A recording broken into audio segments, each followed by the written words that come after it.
benefit of gaining all this knowledge. So he said that then those devotee who have this clear understanding of this Kshetra, Kshetrajna, Prakriti, Purusha, Jnanam, Niyam, they will be able to transcend and they will be able to attain the destination. Okay, so moving forward, the chapter to the second next chapter, which is the chapter 14. Chapter 14 is called as Gunatraya Vibhaga Yoga, where Prabhupada would have translated as the three modes of material nature. So we will see more about it today. Let us seek blessings from Shri Radha Govinda of ISKCON Mangalore so that we understand this knowledge in right mode and in right context. So these are the sections which we saw in chapter 13, and in chapter 14, it is further divided into these sections. We will see one by one. So Krishna is saying, the blessed Lord said again I shall declare to you the supreme wisdom, the best of all knowledge, knowing which all the sages have attained the supreme perfection. Okay, so what is Krishna saying? He said he is going to reveal again. What is it, the knowledge that is going to reveal again?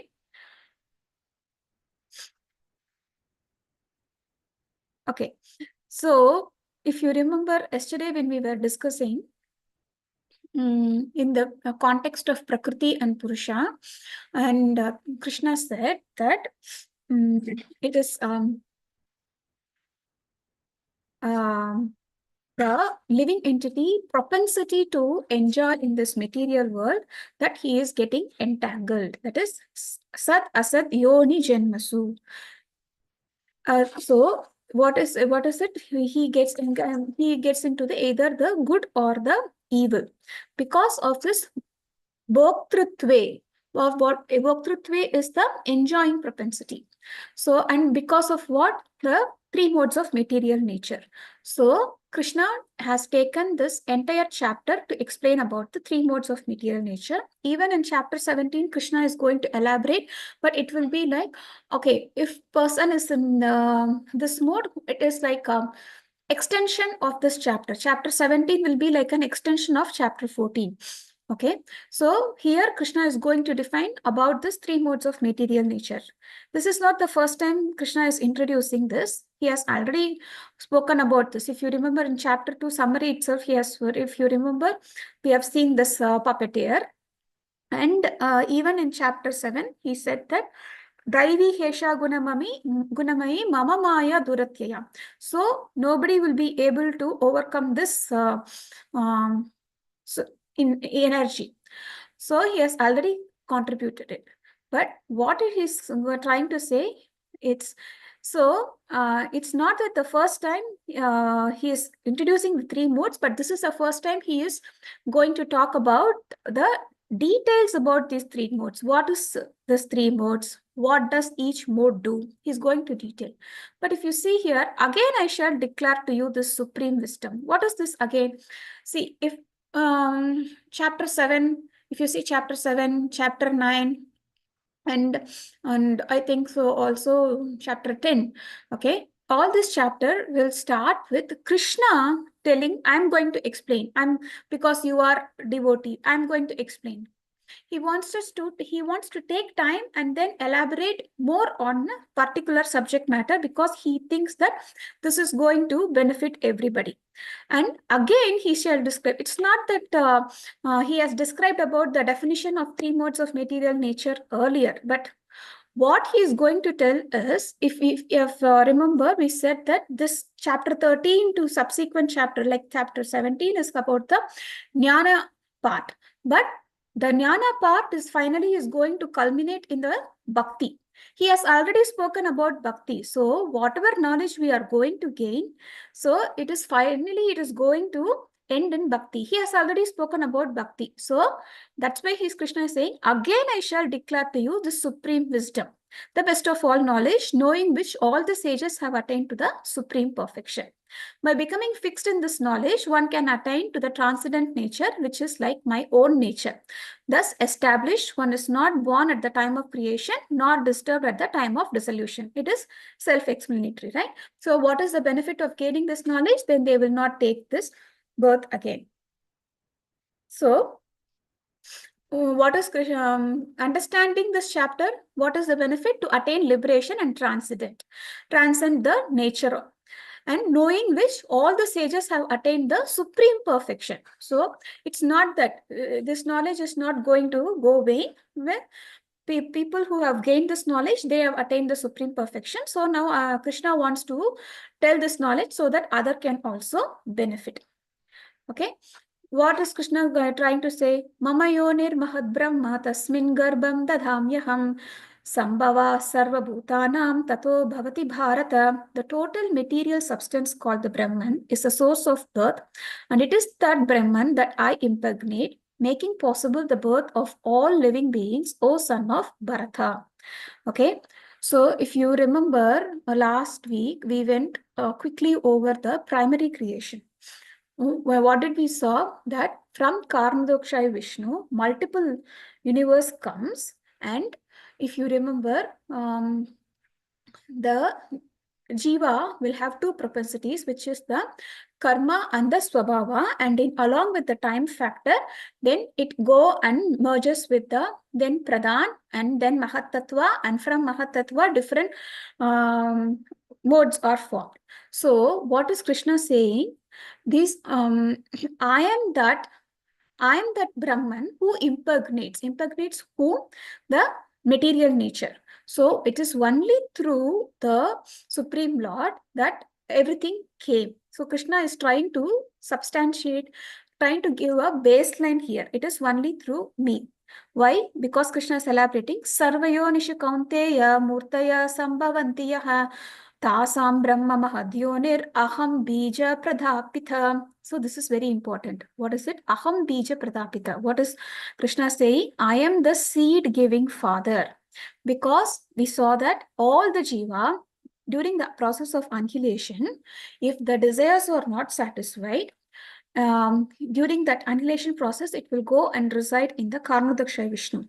And when it is time for the universal creation, then that Karmadakshaya Vishnu will let go this jiva and then take the corresponding body based upon the karma and the swabhava.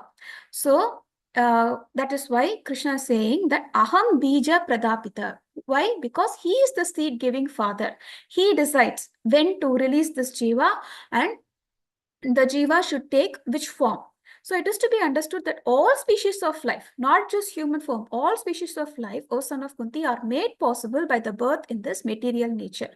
And that I am the seed-giving father. So Krishna is setting a base here. So he is the seed-giving father. It is a very important verse to remember. So if you remember, if you see the Karnodakshaya Vishnu, from Karnodakshaya Vishnu, multiple universe comes, and these universe, every universe will have all these things. Every universe will have this multiple layers. Every universe will have Brahma, and every universe, in order for universe to function, we saw that the Karnodakshaya Vishnu has to enter as a form of Garbhodakshaya Vishnu. Okay, and the living entities will enter corresponding universe. There are multiple universe. Each universe has various different properties. Okay, that's why not Prabhupada would have tried to explain, not everybody can go to moon planet, not everybody can go to sun planet, and it does not mean that nobody exists. With this material body, we won't be able to stay in the corresponding planet because our body is suitable only for this earth in this universe. Similarly, in order to stay in a earth planet, a moon planet, or in sun planet, they have to take a corresponding body. And how does the body determines? It determines, if you see, remember the primary creation, the body gets determined based on the karma and the swabhava of that particular living entity. So, and it's the jiva comes out from this Mahavishnu, because during the process of annihilation, every jiva was settling here. because he still have that enjoying propensity. He still have unquenched desires. So then it's time for universal creation. All the jiva will take the corresponding life forms based upon the criteria. Okay, so maybe this is be too overwhelming. Just try to grab. Let's not try to analyze further. When we go to Bhagavatam, okay, it is clearly explained in Canto 3 and also in Canto 2. So until then, just stay put. Okay. So how the soul comes in the material world? So material nature is the mother supplying living entity with the body. So we saw the field of activities, right? The 24 elements. Our body is made up of 24 elements. So from how did we get that? Only through the mother nature. So if this living entity, me as a living entity, if I take a body of a dog, right? Then characteristics of the dog will be given by the mother nature. But based upon which body I take, the characteristics comes. How many the dogs has like 4 limbs, hind limbs, the tail, everything. So based upon the body which I am destined to, the material nature provides it. The Lord puts him there by his potent glance, and this impregnates the material nature with the seed. So glance, if you just go back and then refer to the primary creation which we discussed last class, so you can understand for everything to function, the glance of the Supreme Lord is necessary. So now Krishna is going to, this is just Krishna is giving the base, okay, that he is the seed giving father. To explain these things, Krishna has spoken these 2 verses. Now he is going to talk more about how the living entity is getting entrapped in this 3 modes of material nature. First, he is going to talk about the 3 modes of material nature.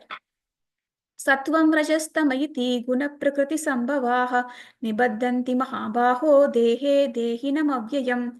Material nature consists of 3 modes: goodness, passion, and ignorance. When the living entity comes in contact with nature, he becomes conditioned by these 3 modes. So we have already heard, but now this is the time that Krishna is elaborating more on this material nature about the 3 modes. What are the 3 modes? Goodness, passion, ignorance. That is sattva, rajas, and tamas. Sattvam, rajas, tameti, guna, prakriti, sambhava. It's the guna prakriti sambhava means like combination. Nibaddanti mahabhavo dehe dehinam avyayam. He becomes conditioned. What does it mean by condition?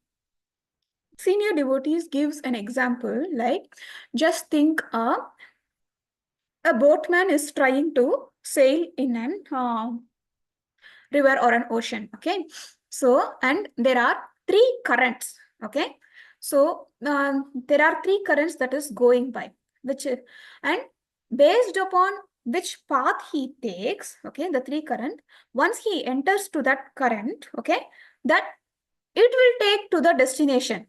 Okay, so all he has to do initially is to decide which current he has to pick. But once he has chosen, even without his knowledge, that current will just take him through down the lane. Similarly, the living entity, all he has to do is pick which mode he has to follow. Okay, that is the only thing he has. But once he gets select that, then automatically that the mode he will be conditioned by these 3 modes, and the next sequence of action will be based upon those mode which he picks. Say for example, if we are in a movie theater, okay, so we are watching a movie, all of a sudden the fire starts catching up, and different persons can show different reaction.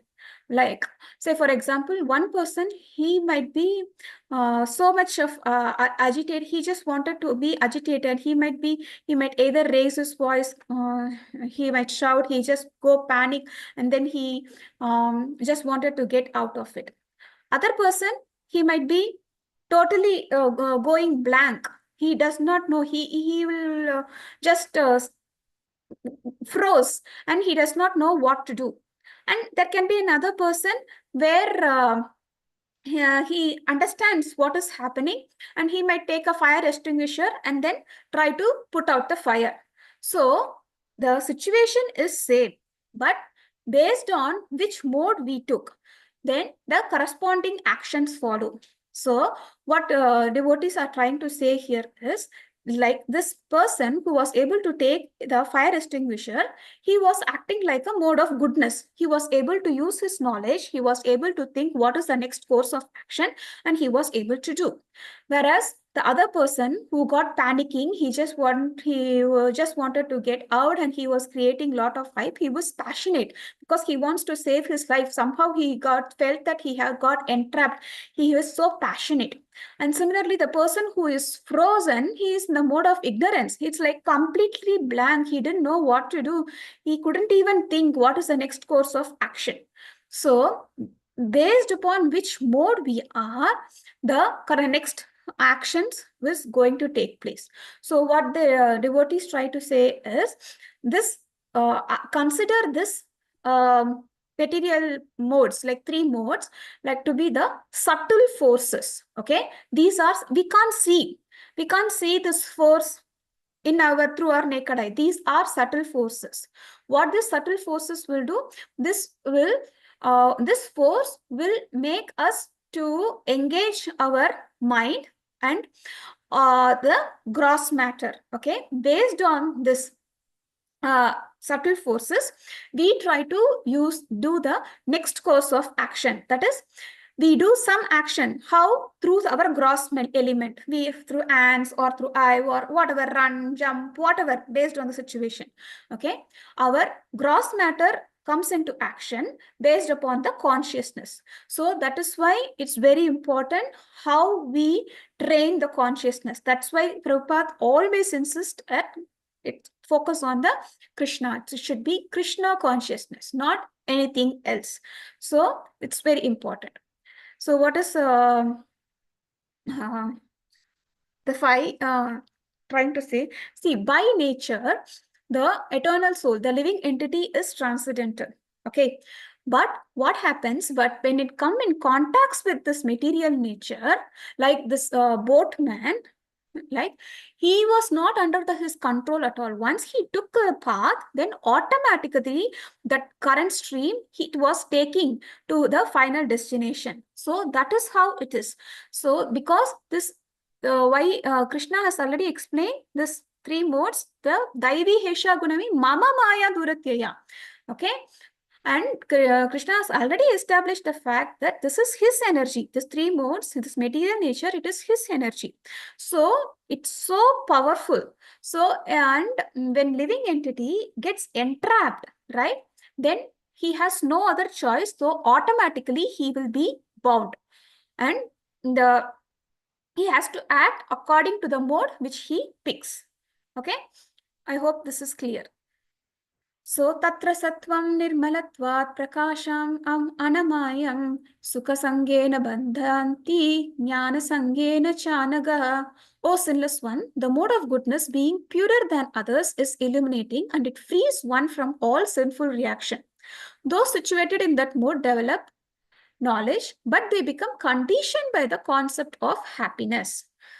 Okay, so what is Krishna trying to say here? Now Krishna is going to give definition for these 3 modes, Sattvam, Rajas and Tamas. In next 3 verses, Krishna is going to give explanation. So there is a small clip. Sorry. So there is a small clip. Let's see what it is.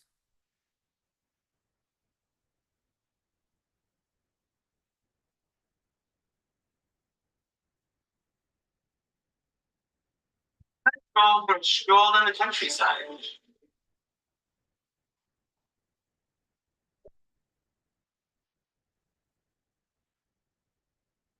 Healthy picnic lunch.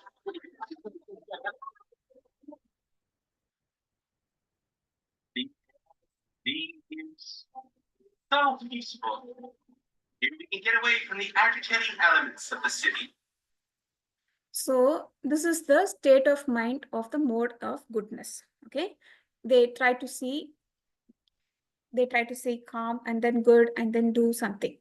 But what Krishna is trying to say here is the people who are using the mode of goodness, they are purer than others because it is illuminating, and this frees from all sinful reaction because they have knowledge of what is the right thing, what is the wrong thing. So they know that, oh, if I steal something, then I might have to get into trouble, I might even go into jail. So they have this knowledge. So what they will do, they will not do that activity, they will try to act in the mode of goodness. Okay, but he have also seen that, yeah, in the previous verse Krishna has said even the three modes will bound the material, the living entity within the material nature. How even the mode of goodness is going to get bound? That's what Krishna says. Those situated in that mode develop knowledge. Okay, but they become conditioned. But that concept of happiness, okay, they become conditioned. Why? Because they think that they are smart, they are intelligent, they have lot of knowledge, and this makes them proud. They think that, oh, I am superior, and they try to, like Prabhupada said, all these scientists and also the philosophers falls into this category because they try to carry out their way of life based upon their knowledge what they have gained, and they are very proud about it. They think that, okay, I know everything, it's me, and they are happy that they have gained this knowledge, and whatever status they are happy. So their whole way of life is just bound on these things. And that's why Krishna says even the mode of goodness is not more, it's not going to liberate any person. Maybe it is better than other, maybe it is frees one from all sinful reaction, but it will still, they become conditioned to this concept of happiness. Okay, रजोरागात्मकं विद्धि तृष्णसङ्गसमुद्भवं तन्निबद्धन्ति कौन्तेय कर्मसङ्गेन देहिनाम्. The mode of passion is born of unlimited desires and longings, O son of Kunti. And because of this, one is bound to material fugitive activities. So what is Krishna saying here? So the mode of passion. Now Krishna is going to give definition about the mode of passion. What is it about? Unlimited desires and longingness. They want to achieve high. It's like, if you think sattva is, they all think about how to follow dharma, how to do that. But mode of passion is all about artha, how to become rich, how to become famous, how to gain wealth, how to be on top of the world. They are always passionate about anything, and this will keep them bound because what will they do? They will think, oh, I have to buy a good car. If I have to buy a good car, then I have to have a good job. If I have to have a good job, then I have to work for it. Correct? And say I have a good, now I have bought a car. What should I do?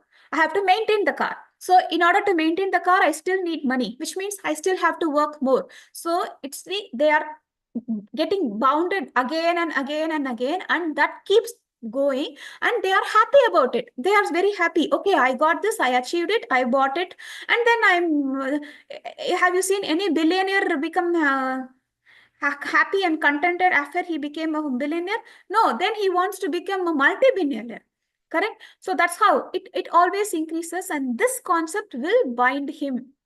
Okay, just this three verse, just try to, will take time. The rest of all, or it's just a simple thing.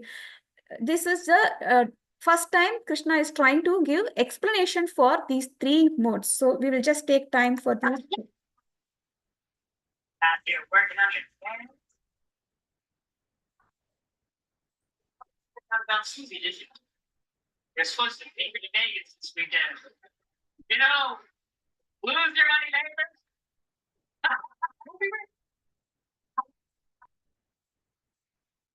Not one pitch. Yeah.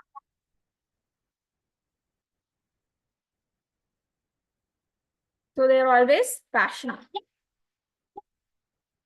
And tamastva ajanam, jam viddhi mohanam sarvadehinam pramadalasya nidrabhis tannibaddanti Bharata. O son of Bharata, the mode of ignorance causes the delusion of all living entities. The result of this mode of is madness, indolence, and sleep, which bind the conditioned soul. So the madness here talks about not about like people go and getting admitted in this mental asylum. No, not about it. They are madness because they are already in ignorance and they do activity which still puts them in ignorance. For example, say they might already be going through some troubles, okay? And for as a solution, what will they do? They go and get drunk, or they try to do something bad, which will still cause them even more trouble. So these people are off like that. This ignorant people, they are in delusion. They does not understand what is right and what is wrong. And the further activity will still put them in more delusion. And because of this, they get entangled in this material nature. They becomes conditioned. We'll see what this is about.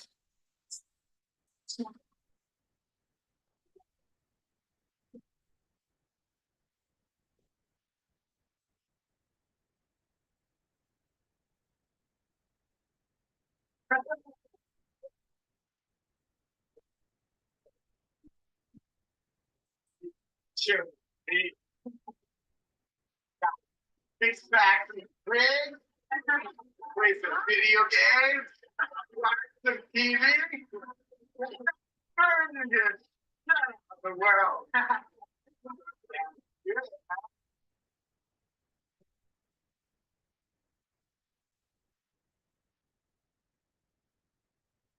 So this is how the mentality of the people in ignorance will be. They does not know what to do, and still they further go down the lane and get entangled. So it's just going to describe more about this three gunas. So mode of goodness, it's about mode of goodness. It is illuminating, free one from all sinful reaction, though situated in the mode if goodness become conditioned by sense of happiness and knowledge. Okay. And this is how they get bound. And examples are scientist, philosopher, and poet.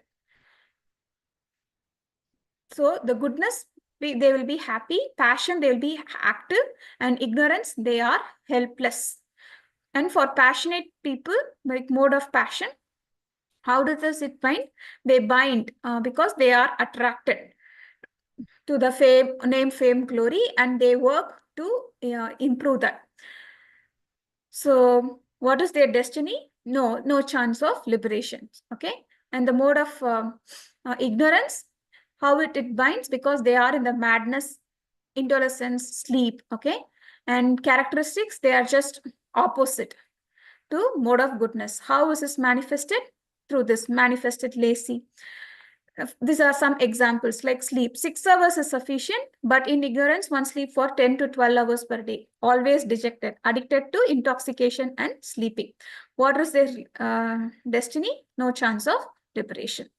So Krishna just gave description or the definition of these three gunas. Now Krishna is going to elaborate on, okay, what is the thinking process? What is the destination? How are their action will be? Now Krishna is just going to talk about these things. Okay. The mode of goodness conditions one's to happiness, passion conditions him to fruits of action, and ignorance to madness. So this is just one verse where Krishna is like the summary of what he spoke until now. Sattvam sukhe sanjayati. So he will be in mode of happiness. Raja karmani bharata. So they will try to do some fruitative activities, like they are always passionate. If you nowadays the mantra is be passionate about it, be passionate. So that has been taught even from the school age. So jnanam avritya tu tamaha. They don't have any knowledge. The tamaha, they don't have any knowledge. Pramade sanjayate yuta. So these are the characteristics of the three gunas. Sometimes the mode of goodness becomes prominent, defeating the mode of passion and ignorance, O son of Bharata. Sometimes the mode of passion defeats goodness and ignorance, and at other times, ignorance defeats goodness and passion. In this way, there is always a competition for supremacy.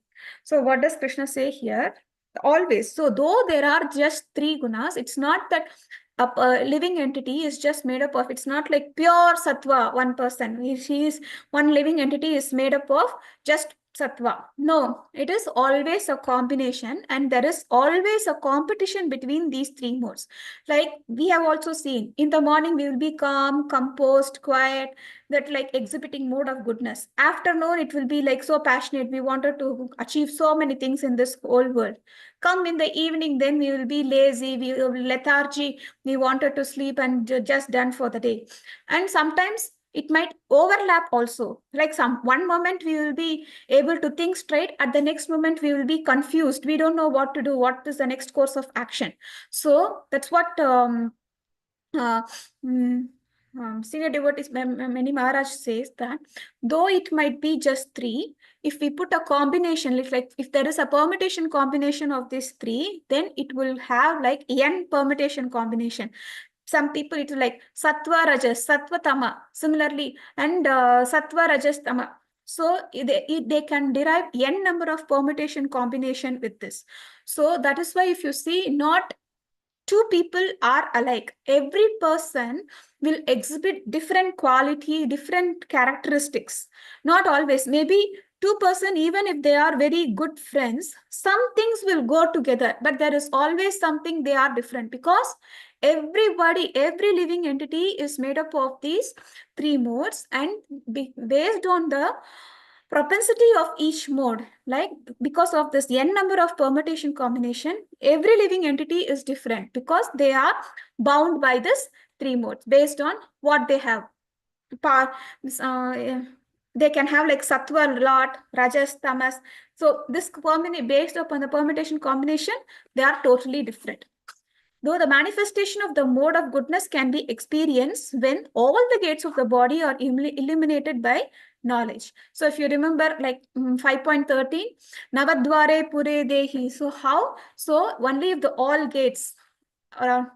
gates in the sense, the 9 gates, the 9 openings, they are um, entrained with the knowledge. So only if they have knowledge, like they will be able to exhibit the mode of goodness. What does the knowledge means? They will gain the understanding of what is the right way to do, what is the wrong way to do, and they will try to act in a good way. Okay. O chief of Bharata, when there is an increase in mode of passion, the symptoms of great attachment, uncontrollable desire, hankering, and intense endeavor develop. Okay, like this is self-explanatory. Like if people who are exhibiting mode of passion, they will have a lot of attachment.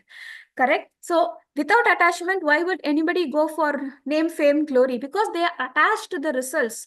They wanted to gain that fame. They wanted to gain that. So they have an attachment. Because of the attachment, they do what? They always put endeavor. Their endeavor, it's like somebody might be very crazy, work overnight, because they don't mind waking up early to do what? To achieve their goals. Maybe name, fame, glory. They always have this desire of what? Gaining this final destination, and they always hanker about it. So Krishna is saying the characteristics of person who is exhibiting this passion. O son of Kuru, when there is an increase in the mode of ignorance, madness, illusion, inertia, and darkness are manifested. Well, what is the characteristics of person who is exhibiting this tamas? So he'll be in illusion, inertia, darkness, and madness. Okay. It's like example of the dangers of online gaming. Okay. Once they get into it, they can never stop. Even though they know that it is not the right thing, but it will be like, it will keep them going. They just wanted to do more. They can't stop.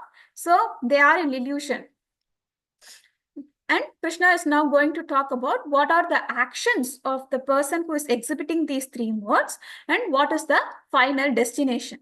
When one dies in the mode of goodness, he attains to the pure higher planets of great sages. So what is the destination of the people who is exhibiting the mode of goodness? He will go to the higher planets. Like he will, like whole life he will be acting good, he will follow dharma, he will do anything, and finally what will happen? He will go to Swargaloka.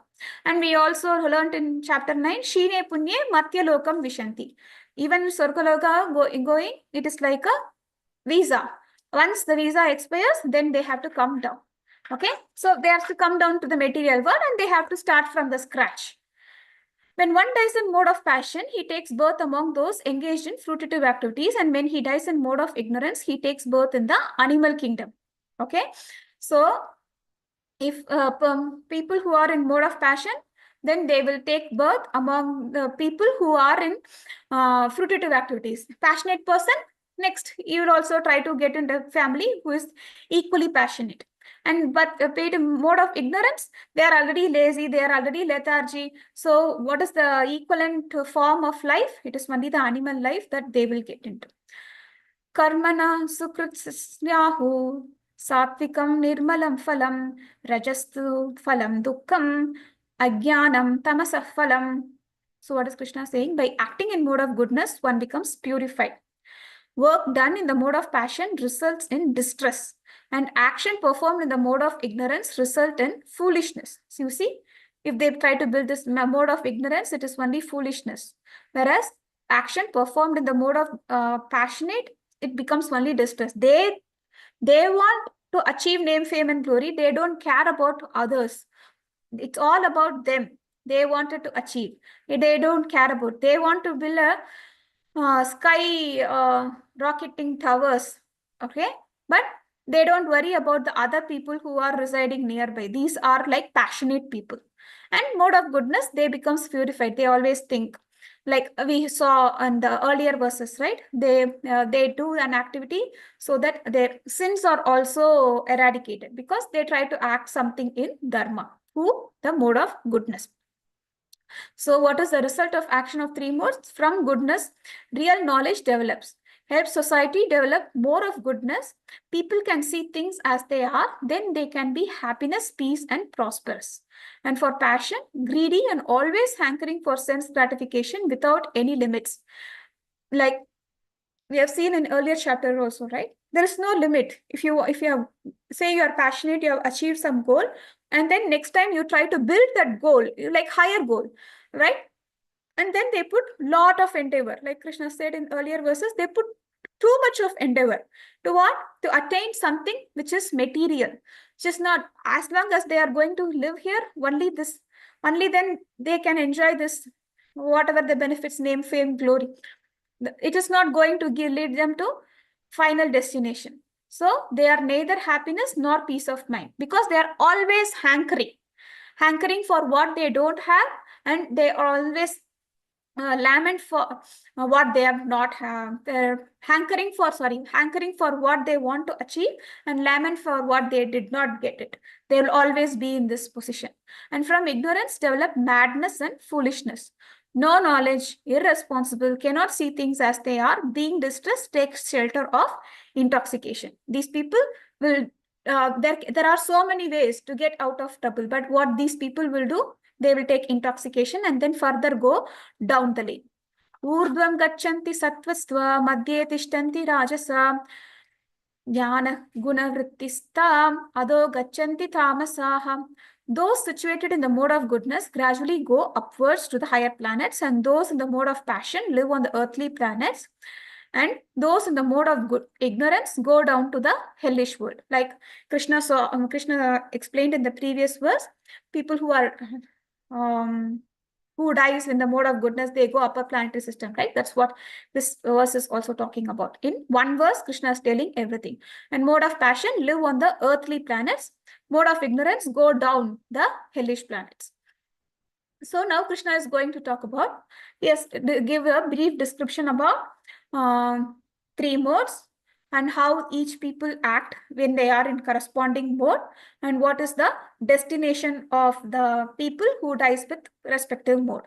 Now Krishna is going to give the details about how to transcend these three modes. So that's why Acharya says, so though Krishna is there, this is a jnana section, Krishna is giving the knowledge of three modes, but Krishna is also giving knowledge how to come out of it. So now Krishna is going to give these details.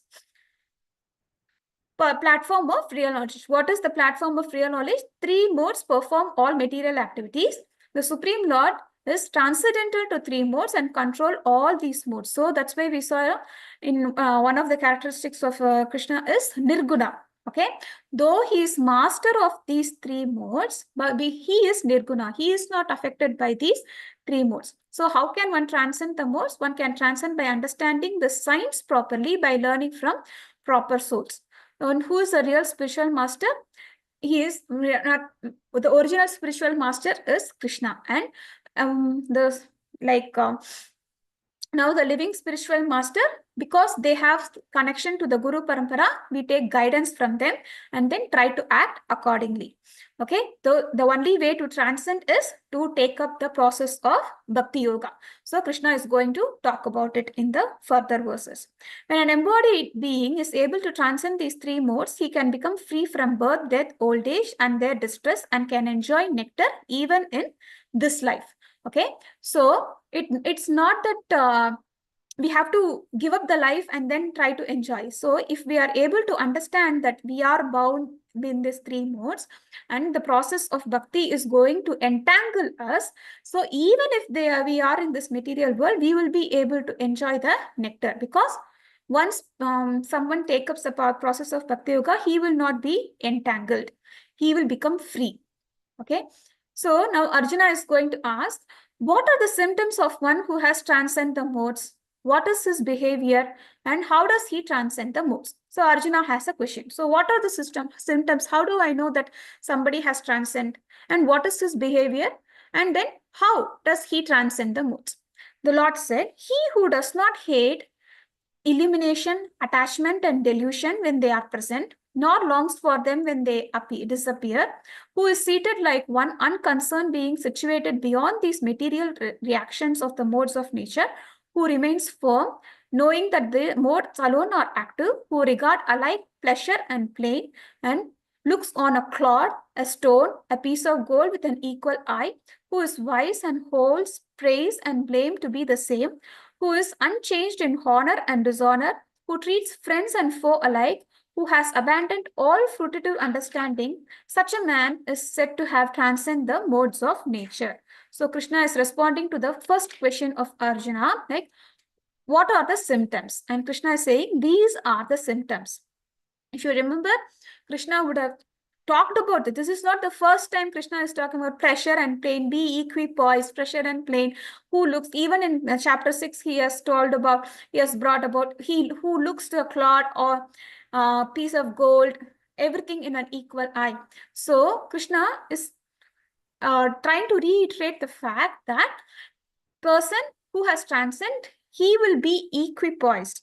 Okay, he will not be concerned. If somebody is agitated, he will also not shout at them, and then he will also not raise that voice.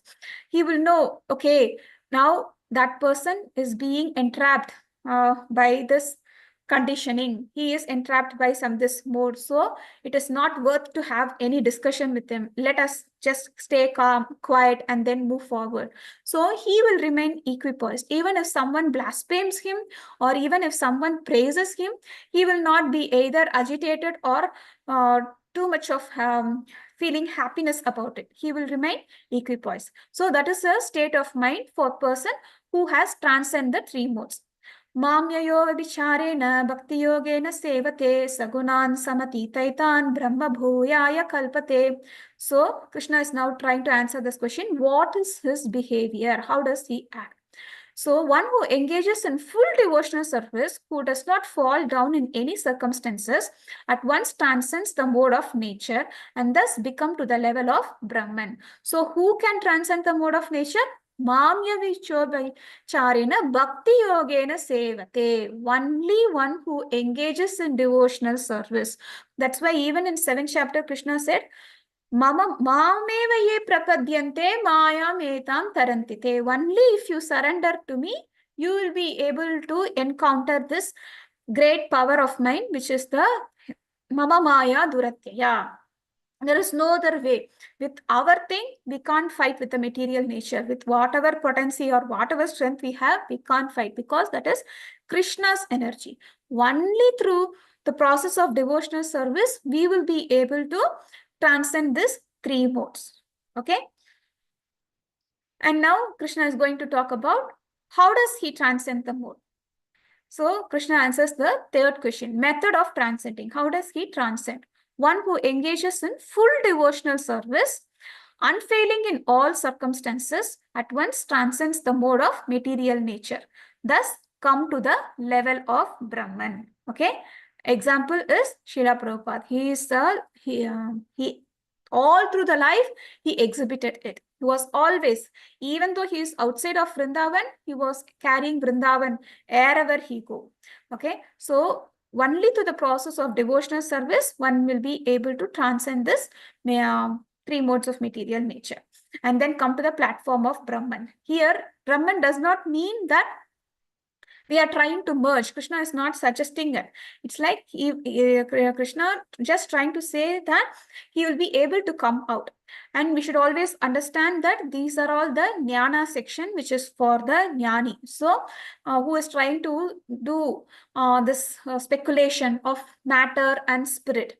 So for them also Krishna is trying to give these details. But the devotee will take only what is applicable for him. What is that? Only who engages in devotional service, he will be able to transcend the three modes. That's why Acharya says, even though you are in this material world, if you are following devotional service, you will be able to transcend. We don't have to give up and then do. That's why wherever you are, whatever you do, just add Krishna in your life. So automatically things will smooth out. Brahmanobhi pratishtaham अमृत्स्यावास्य च शाश्वतस्य धर्मस्य सुखस्य कान्तिकस्य च. And I am the basis of impersonal Brahman, which is the constitutional position of ultimate happiness, which is immortal, imperishable, and eternal. Okay, so Krishna is the lead verse for the subsequent chapters. So what is Krishna saying? I am the basis of the Brahman. Brahmanohi pratishta aham. Okay, even the Brahman, because we have already heard Vadantitas Tattvavitas Paramatmeti said Brahmeti Paramatmeti Bhagavaniti Shabdaya. Okay, we have already heard in chapter 2 itself, like there are three forms of realization: Brahman, Paramatma, and the Bhagavan. So, and Brahman is the first form of realization. And what is Krishna saying here? He is substantiating the point. I am that Brahman. So Brahman is no different from me, which is the constitutional position of ultimate happiness, which is immortal, imperishable, and eternal. So devotional service is the safest position. It includes all characteristics of Brahman realization and the reservoir of pleasure. And when one understands this, he actually becomes transcendently blissful. Supreme Personality of Godhead is full of six opulence. When a devotee approaches the Lord, there is an exchange of opulence. So this is very important. So that's why you will see Lord is having all the opulence in abundance. Okay, so that's why what are the six opulence? Knowledge, richness, beauty, and the renunciation, the six opulence which God has, right? So what happens when the devotee approach, though the devotee does not aim to get all these opulence, as a process of devotional service, automatically there is the exchange. That's why we can see the great devotee, they will be rich. They will have everything, but they will not go behind this material things. They will still have focus on the lotus feet of the Supreme Lord. But what they are trying to say is there will be an exchange of opulence, which means definitely they don't seek for these things, but it will be automatically bestowed upon them. Thus, the realization of Brahman is eternity, imperishable, and ultimate happiness are included in bhakti. Okay. So what is the summary? Living entity, although Brahman in nature, has desire to lord over the material nature, desire to enjoy him, make him fall down. Because bhogtritve, like we saw in the chapter 13, verse 22, right? Because of this propensity to enjoy this material nature, he is put again in this asad yoni janmasu. So in order to talk about how does he getting entangled, Krishna introduced the concept of this Gunatraya Vibhaga Yoga in chapter 14, where he gave definition about these three gunas and the characteristics of three gunas and what is the person who acts in three gunas, what is the characteristics of person who acts in three gunas, and what is the destination. And finally he said, how can he transcend the three modes? So association with modes make him desire to dominate the material world in different bodies. So how devotional service helps? It transcends the position, is unlawful desire to control material nature is removed. So how does, by taking up devotional service, we will get entangled? So that's what it is saying, because devotional service is transcendental, it is not related, it is not material. And because he is taking up this path, his propensity to control the material nature is removed. He will not go behind this name, fame, glory. He can understand what is good, what is bad, and what is the he'll definitely not go in any of these sattva, rajas, tamas, because he understands that even that will get bounded. And he starts practicing Navavida Bhakti, like Shravanam, Kirtanam, Vishnu. One thus situated in Brahman conception becomes equal in quality to Supreme Personality of Godhead. Quality means minute, yeah, quality. Okay. So this is the summary of chapter 14, where Krishna talks about liberation and conditioning of living entity, description of binding the pure soul by three modes, recognizing the supremacy of mode within a person, action and death within the modes, and transcending the three modes. So this is all about chapter 14. Let's pause here and see if there are any questions or clarifications.